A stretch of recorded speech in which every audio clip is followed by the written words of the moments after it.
Yesterday I told you all that Scott Linehan sucks, that he is a terrible offensive coordinator and he is ruining the Cowboys' chances at success.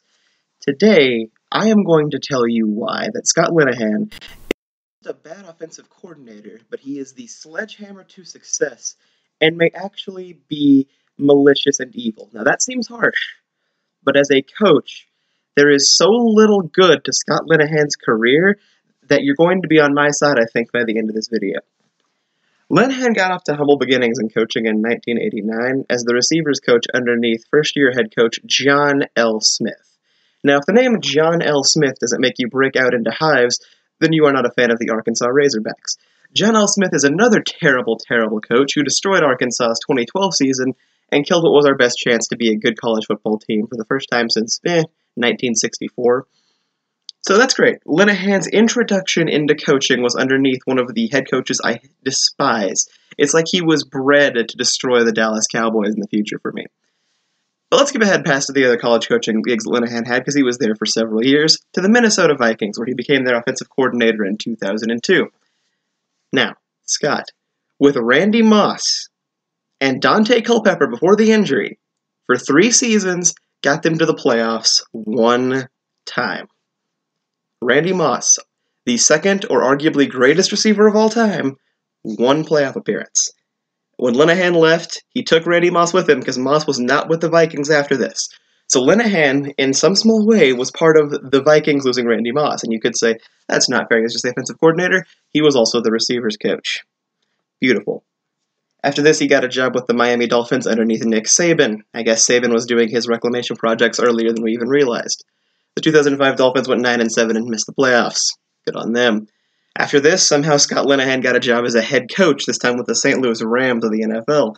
Scott Linehan took he took a mediocre team, made them a really, really bad team, and then immediately got fired in his 3rd season, 4 games in. Somehow, this 3-year run where he destroyed Mark Bulger's career got him a job with the Detroit Lions for 4 years as their offensive coordinator. And, with Matthew Stafford and Calvin Johnson, arguably the 3rd best receiver in NFL history, he made the playoffs one time. And this amazing resume in Detroit somehow got him the job in Dallas, where he currently resides today.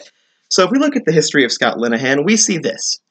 From 2002 to 2013, the 11 years before he got to Dallas in the NFL, he was the producer of 3 winning seasons. 3. This man had 2 of the best receivers in NFL history on his roster for most of those seasons. And he did next to nothing with them. But that's all right. Certain coaches, they just have bad luck. It's not always the best. Maybe there's some outlying factor there. You know, some say that Moss could be a head case. He was a bit of a diva at times. You know, that could be part of it. And the Lions, they didn't exactly get off to a great start in the late 2000s. So obviously they were behind the ball. But here's the thing about Scott Linehan. When you look at Scott Linehan's tenures in the NFL, it's eerie how often the team gets better the moment he is no longer there. The 2004 Vikings, his last year there, 8-8. The next year, 9-7, improvement. The year after he left the Dolphins, they did go from 9-7 to 6-10, so there was aggression there. The St. Louis Rams, he took an 8-8 team, made them a 3-13 team the next year, and then lost 4 straight games to start 2008. They fired him. Right after they fired him, they won their only 2 games of that season. A really, really bad football team was elevated to winning level just by removing the Linehan curse.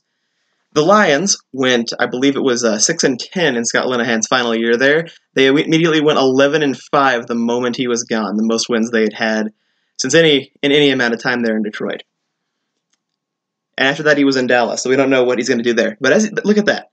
Scott Linehan leaves, and things get better almost every time. That is eerie how it happens.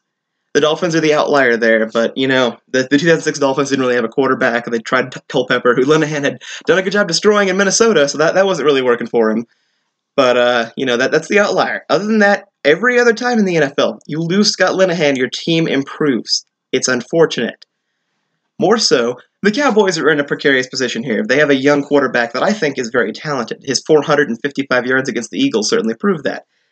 The good news is that we have one of the best offensive coordinators for quarterback talent in the NFL. You know, the Scott Linehan, the guy that destroyed Dante Culpepper, destroyed Mark Bulger, and had he been there longer, might have destroyed Matthew Stafford in Detroit.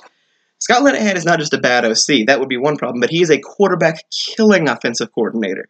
The names I just gave you were gone from talent by the time Linehan got done with them.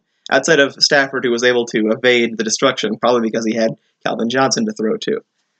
Scott Linehan is the Undertaker when it comes to quarterbacks in the NFL. He simply has no skill for it. He has destroyed countless players, and it's not something that I want to have around Dak Prescott for his entire career, which is what Scott's...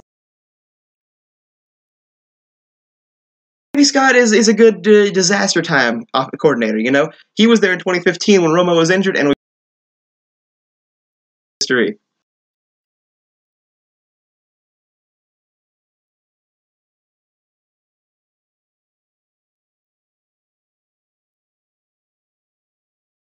I have nothing positive to say about Scott Linehan. I do not. As a person, I don't know. I will give you that much. But as a coach, Scott Linehan is the worst, bar none. There is nothing positive in his NFL tenure that I could possibly tell you. He wasted 2 of the best receivers in league history, and over a combined, I believe it was 8 seasons, he made the playoffs twice. Those teams had quarterbacks. Dante Culpepper, before the injury, was really good. Matthew Stafford was really good, or is really good. I think that's still fair to say. I think Stafford's pretty good. And they couldn't win with him. As Mike Singletary once said, can't believe I'm quoting him 2 days in a row, can't win with him. You cannot win with Scott Linehan. You've never been able to win with Scott Linehan. You can win in spite of him, not because of him. It's that simple. And if the Cowboys do not figure that out soon enough, they are going to waste their best chance to get to the promised land since 1995. Jerry, Jason, any of you out there that might hear this by accident, please consider what I'm saying and send Linehan down the road.